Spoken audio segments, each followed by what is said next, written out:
Wonderful. Can you give me your name, please? Yeah, so I'm John Day. John Day, D-A-Y. D-A-Y. And can you tell me what you do for a living? I'm a neurologist. Specifically, I'm a neuromuscular neurologist, currently at Stanford University. I don't know I mean, I'll fill up whatever time you give me. So just, Right. whatever Yeah. answers you want. No, so you're currently at Stanford. I'm currently at Stanford. I've been there for 2 months. It started at Stanford's the 1st of September this fall. And tell me, how did you get involved in this field of work with myotonic dystrophy?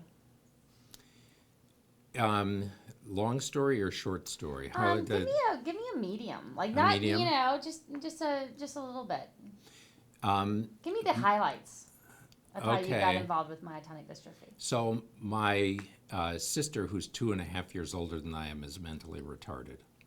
So I'm pretty sure I've never kind of analyzed this in depth, but that's why I got interested in neurology. So that when I was in 5th grade, I wrote a paper on how I wanted to be a neuropathologist when I grew up, which has to relate to that, I assume.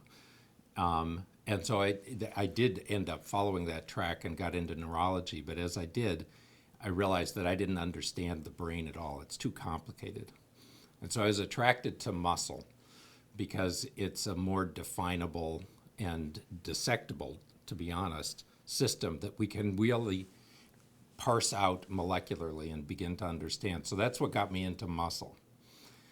But in the subset of muscle diseases, there's one that has the most effect on the brain, and that's myotonic dystrophy.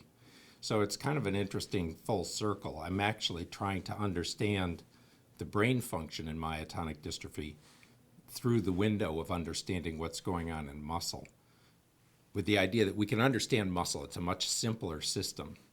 And by understanding what's going on in that simpler system, hopefully gain insights into what's going on in the brain as well.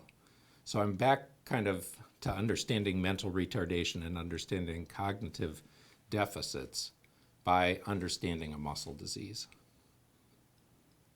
So, tell me, tell me what myotonic dystrophy is? So myotonic dystrophy is a generalized disorder, or we say a multisystemic disorder. It affects almost every organ system. But it was named initially because of its effects on muscle. So it was obvious that it had a muscle effect. It was obvious that it had an unusual muscle effect in that it creates this experience in patients of what clinically is identified as myotonia, which is an inability to relax. That muscle, normally you contract it when you want to move, and then when you are done with that movement, it immediately relaxes. The myotonic muscle will not do that. It'll contract, and then when you try to relax it, it stays contracted. So it was obvious that there was something different in myotonic muscle, and it was obvious that this particular disorder caused significant weakness. And then as we've looked into it, we've seen that it actually causes effects in almost every organ system one way or another. So it's a very complicated disorder, but it's all caused by one genetic shift in any given family. There's one genetic shift that has this long list of effects. Tell us about what is your vision for this new center at Stanford? So Stanford is fairly prominent in the field of basic science. There are a number of very highly regarded, well-known basic scientists at Stanford that understand genetics, that understand cell biology, that understand the nervous system. My goal is to establish a clinical counterpart to that so that we can really make sure that the basic science is going directly towards understanding myotonic dystrophy and allowing us to move forward as rapidly as possible, both in understanding it and being able to control and treat it. So that's the broad kind of picture of what we need to do. In order to attract the basic science to really attack myotonic dystrophy, we have to have the clinical strength there, because it's a two-way street. we see the patients, we identify what's going on with them, and then we can provide specimens, whether that's a piece of muscle or blood or DNA or whatever, to the basic scientists so that they can understand what the problem is, design a treatment around it, and then we will have the patients there that we can do the testing in.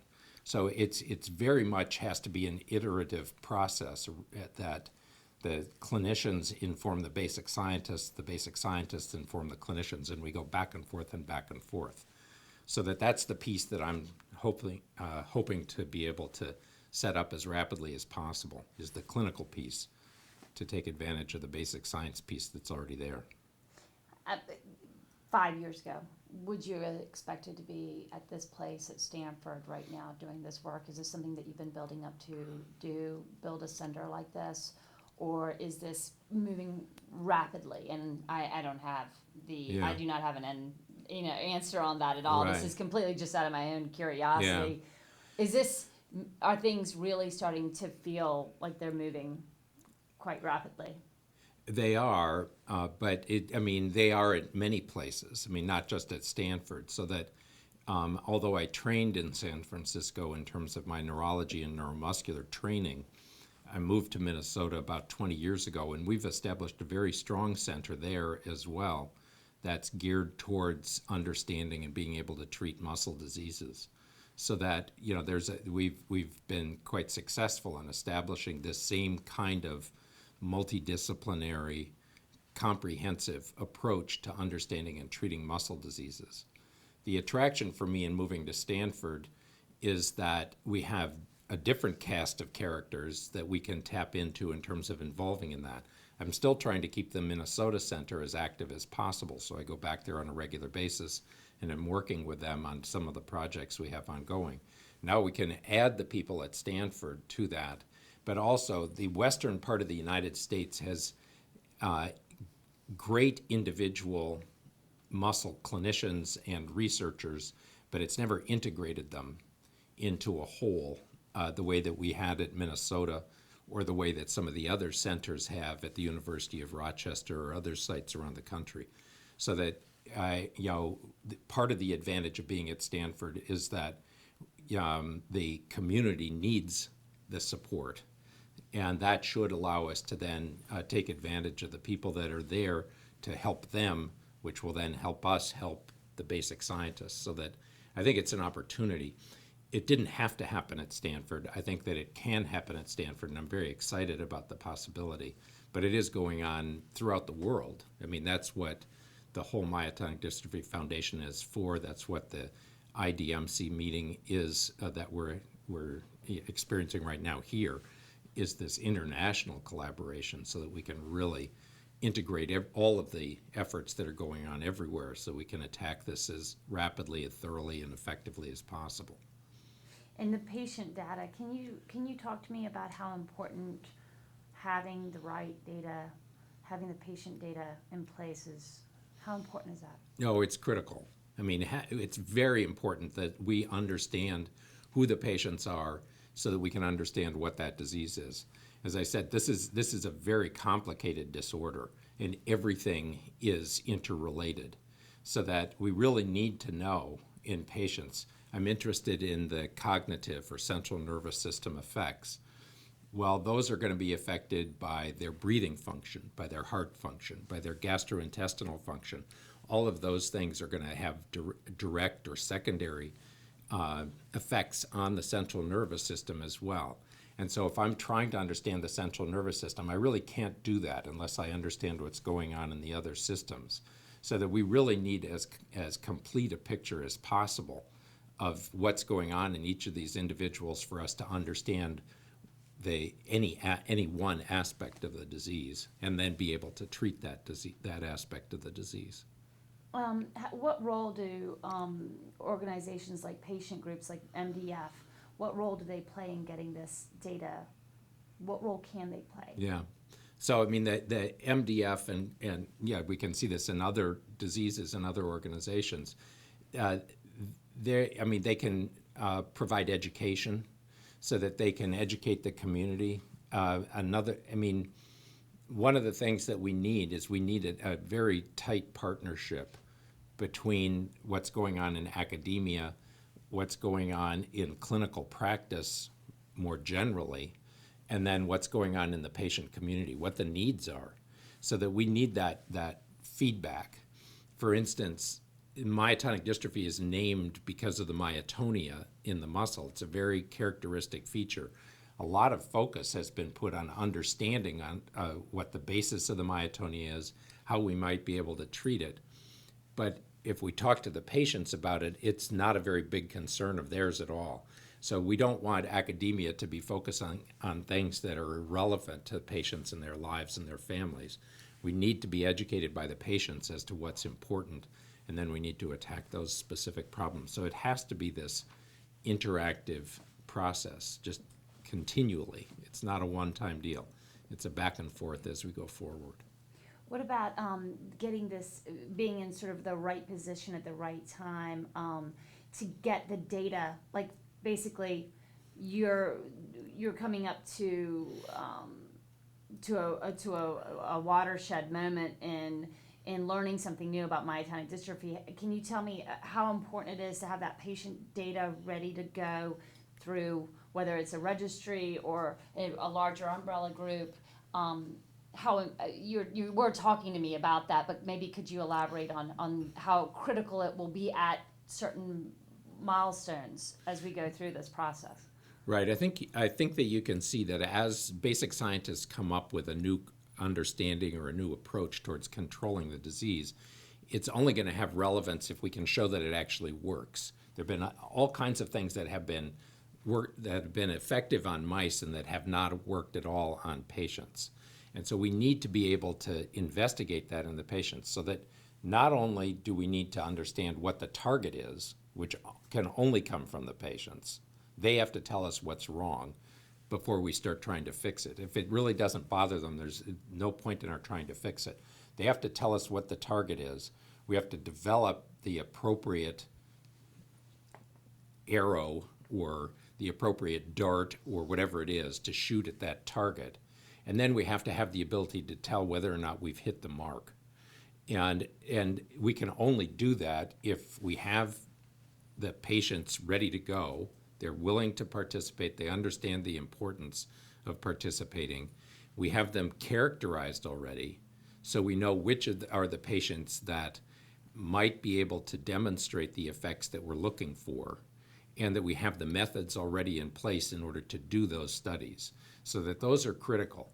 And it's only by having a registry, having the information about who the patients are, where they are, what their current situation is, whether or not we're going to be able to use them, ask them to participate in a study, whether they're appropriate for any given particular study, and then have the ability to enroll them in the studies if they're interested, and to complete the testing. So that all those pieces have to be in place. And what we don't want to have happen is that an investigator or a drug company comes and says, okay, great breakthrough, we have a target, we have a solution, we need to test it, and then we go, oh, I'm sorry, we don't know, which patients would be appropriate, we don't know where they are, we don't know how to do the testing. So all these things need to happen in parallel so that we can be ready to attack, as soon as we have something to attack with. Is it fair to say that MDF could play that role? Oh, MDF is critical to this process. We need MDF to both educate the patients so that they can understand what's going on, and to help us communicate to the patients while the MDF is also helping the patients communicate with us. So that it's got to be a partnership, and it can't be done by the academic institutions themselves. We need to have a separate entity, such as the MDF, that can interface between patient needs and academic needs and abilities. I wanted to ask you about DM2, and can you tell me what it is, and how does it differ from DM1? So a number of different centers focused on understanding what myotonic dystrophy type 2 is. Our own experience in Minnesota was that I moved to Minnesota in 1992 which is actually the year that genetic testing became clinically available for myotonic dystrophy type 1. And a large family came into clinic. This is a colorful story of, a pregnant mother who was concerned that she might have myotonic dystrophy. I thought she had myotonic dystrophy. We did the gene test that was then available, and she was negative. She didn't have it. And I didn't understand how that could be because I could tell that she had it. And so I investigated the rest of that family with my collaborator, Laura Ranum, who was also in Minnesota at the time. And long story short, we tracked this down and found a different genetic cause. So on chromosome 3, in this instance, that is similar genetically to the myotonic dystrophy type 1 genetic change, but different enough so that we can use that to understand what's going on in both forms of the disease. So there's a very similar clinical presentation, but there's a distinctly different genetic cause. And so by understanding what's similar genetically between these two genetic causes and what's similar clinically between the two diseases, we're able to understand what's actually causing both of them. The genetics of myotonic dystrophy has been obscure and hard to understand for years. And by adding in myotonic dystrophy type 2, it shed light on what's going on in both of them. So that I think it's a genetically distinct disorder, but the similarities are really quite striking, and that allows us to understand both diseases better. I hope that makes some sense. It makes wonderful sense, and it leads me to, if you found myotonic dystrophy type 2, will we find a myotonic dystrophy type 3? Yeah, well, it's an interesting question, and one for which there isn't a good answer yet as to whether or not there are going to be other forms of myotonic dystrophy. There very well might be. There certainly are groups that have large numbers of families that appear to have myotonic dystrophy that don't have either of the genetic changes known to cause type 1 or type 2.